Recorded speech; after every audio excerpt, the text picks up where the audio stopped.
तुम कौन हो, कहाँ से आयो।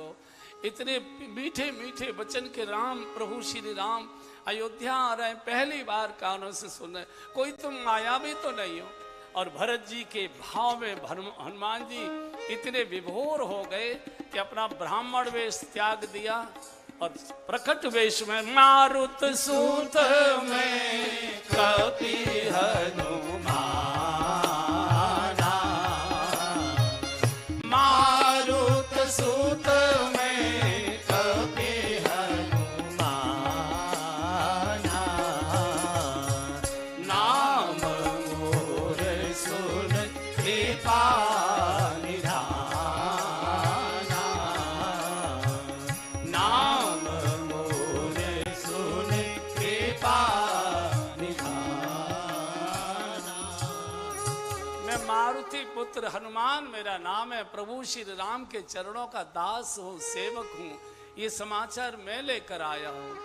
हनुमान चूक पहले भेंट हो चुकी थी संजीवनी ले जाते के समय, क्या सचमुच प्रभु आएंगे, वो जल्दी तैयारी करिए। यहाँ से हनुमान जी तो चले भगवान की ओर।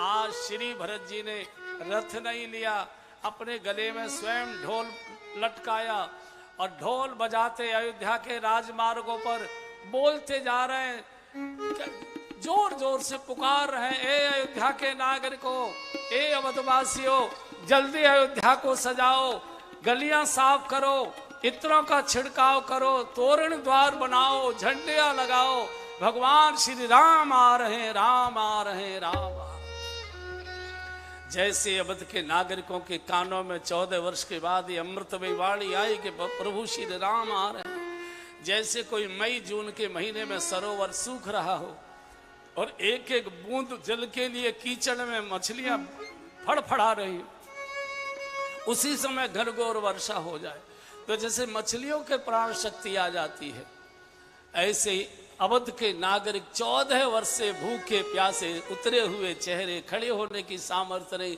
एकदम शक्ति आ गई। सड़कों पर नौजवान नृत्य करने लगे, पूरी अयोध्या को दुल्हन की तरह से भगवान आ रहे हैं, भगवान आ रहे हैं, भगवान आ रहे हैं। इधर भवन में गए हैं, कौशल्या माँ के चरणों में बैठ गए, चरणों में शीश रखकर बहुत रोए, माँ मेरे प्रभु मेरे सारे अपराध क्षमा कर, आज सायंकाल तक श्री अवध आ रहे हैं। अरे बेटा, कैसे 14 साल से जो समाचार सुना नहीं, अचानक कैसे राम आ रहा है? मुझे लगता है किसी ऋषि ने तुम्हारे प्राणों की रक्षा के लिए ये नाटक किया होगा। बोले नहीं माँ, हनुमान आया था, हनुमान ने संदेश दिया। क्या सचमुच मेरा राम आ रहा है?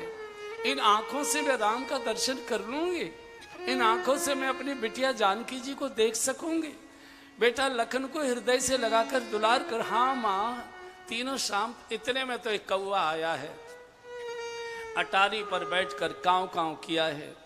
कौशल्या जी दौड़कर आंगन की ओर गई है और कौवे को हाथ जोड़कर कहा है माँ ने, हे कौवे, वैसे तो तू बड़ा अधम प्राणी है, लेकिन मैंने ऐसा सुना है कि किसी के द्वार पर, दरवाजे पर, अटारी पर जब तू प्रातःकाल बोलता है तो उसका बिछड़ा हुआ प्रियजन उसको मिला करता है।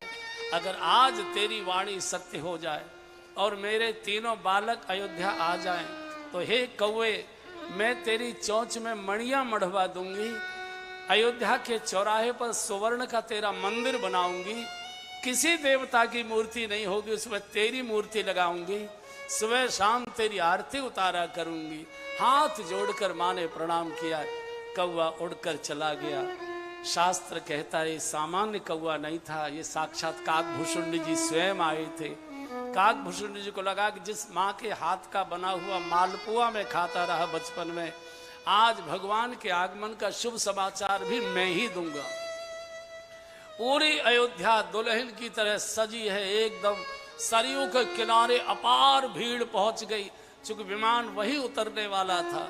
इधर भगवान प्रयाग से चले, भरद्वाज ऋषि को प्रणाम कर पहले भगवान ने संगवेर पर में अपना विमान उतारा। केवट उसी किनारे पर बैठा था, फिरती बेर मोहि जो देवा। 14 वर्ष तक केवट उसी किनारे पर बैठा था। भगवान को भी याद था कि प्रतीक्षा कर रहा होगा, लेकिन विमान इस बार गंगा जी के इस किनारे पर उतरा। तो गुह ने स्वागत सत्कार किया। भगवान ने पूछा कि गुह, तुम्हारे गांव में वो केवट था ना, नाव वाला, जिसने हमको नाव में बिठाकर गंगा पार कराई थी, हम उससे मिलना चाहते, उससे बुलाओ। भगवान के साथ जो तनिक सा भी उपकार कर देता है, भगवान उसे जीवन भर याद रखते हैं।